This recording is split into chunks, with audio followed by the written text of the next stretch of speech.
Dilshod aka, Dilshod aka.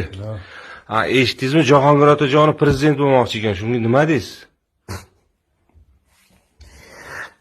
Qo'shimchalarni yig'ishtirib qiziqchilikni boshlabdi-da. Kulgili lekin. Abdurahmon, eshitdim, Jahongir Otajonov prezident bo'lmoqchi ekan. Shunga nima deysiz?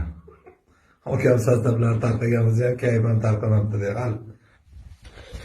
Sadi, eshitdim, yani Jahongir Otajonov prezident bo'lmoqchi ekan. Shunga nima deb o'ylaysan? Nima deb o'ylardim? Ertalab qizimdan katta o'zing kim bo'lasan deb so'rasam, Angliya qirolichasi bo'laman deyotdi. Endi yosh bola shunaqa orzuga ayb yo'q, nima deysan endi? Qo'yaversanchi. Mana o'rtoqlar, fikrlarni eshitdinglar. Ana endi sizlarga savol. Sizlar-chi, sizlar katta bo'lsanglar kim bo'lasizlar?